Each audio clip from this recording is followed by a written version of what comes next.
नमस्कार दोस्तों, आज मैं आपको अधिक मास चौथ व्रत में सुनी जाने वाली गणेश भगवान की कहानी सुनाने जा रही हूँ। प्रेम से बोलिए गणेश भगवान की जय हो। एक समय की बात है, एक गांव में एक भाई बहन रहते थे। भाई बहुत गरीब था पर उसकी बहन पैसे वाली थी। जब बहन के ननद का विवाह था तब बहन ने न अपने भाई को विवाह में आने का निमंत्रण दिया, न ही कोई चिट्ठी भेजी। भाई को बाहर वाले से पता चला कि उसकी बहन के ननद का विवाह है। भाई ने गांव वालों को बताया। तब गांव वालों ने अपने घर से चुनरी, बिछिया और साड़ी जैसा जिनसे बन पड़ा कन्या के लिए दिया। भाई सारा सामान लेकर बहन के गांव पहुंचा। बहन के घर जाने पर बहन की देवरानी बोली, भाभी जी आपके भाई आए हैं। बहन ने पूछा, कैसे आए हैं और क्या पहना है?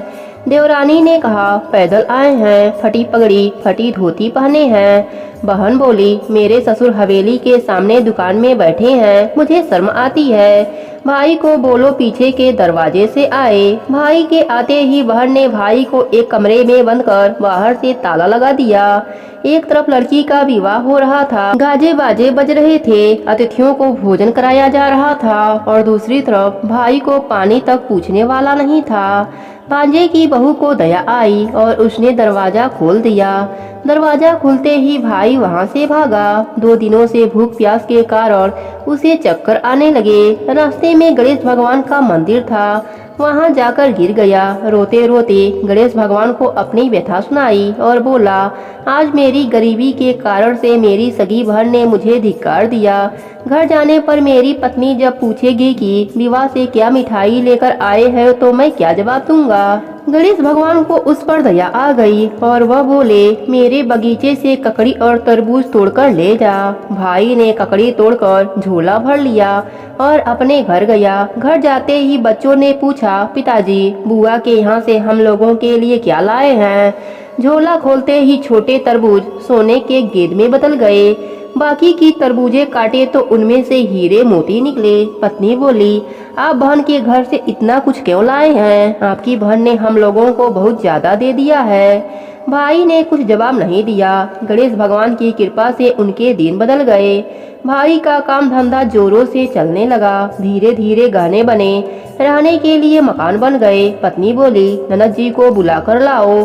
भाई नए कपड़े पहन, नए जूते पहनकर रथ में बैठकर बहन को लेने गया। देवरानी बोली, भाभी जी आपके भाई आए हैं। बहन ने पूछा, कैसे आए हैं और क्या पहना है? देवरानी बोली, रथ में बैठकर खूब ठाट बाट से आए हैं। बहन बोली, मेरे भाई को बोलो कि हवेली के सामने से आए, मेरे ससुर देवर जेठ देखेंगे।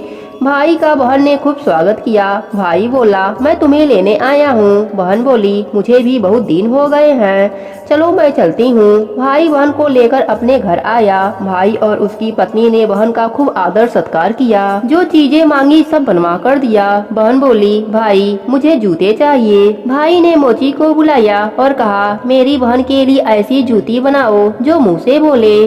भाई ने बहन को बहुत सारा धन देकर विदा किया, पर अभी तक वह जूती नहीं आई थी।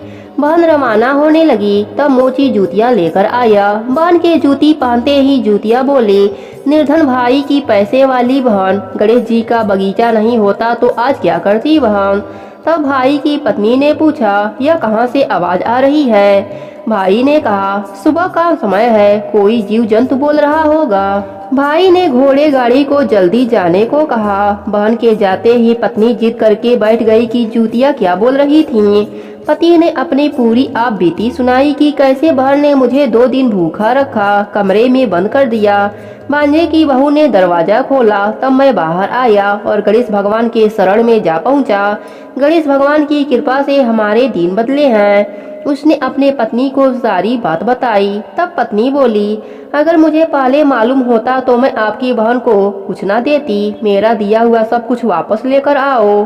तब पति बोला, सुहासिनी के आशीष से ही हमें गणेश भगवान ने सब दिया है। अगर वह मुझे भूखा प्यासा कमरे में बंद नहीं करती तो मैं गणेश भगवान के मंदिर में क्यों जाता? क्या मैं गणेश भगवान को अपना दुखड़ा सुनाता? तुम अपना मन मैला मत करो, अपने पर तो गणेश भगवान की कृपा है और किस चीज की कमी है। फिर दोनों गणेश भगवान के आगे झुककर प्रणाम किए और जयकारा लगाए। हे गणेश जी महाराज, जैसे आपने गरीब भाई पर कृपा करी, वैसे ही अपने सभी भक्तों पर अपनी कृपा बनाए रखना। सबके व्रत को पूर्ण करना, कहानी अधूरी हो तो पूरी करना, पूरी हो तो मान रखना। प्रेम से बोले गणेश भगवान की जय हो। चौथ माता की जय हो।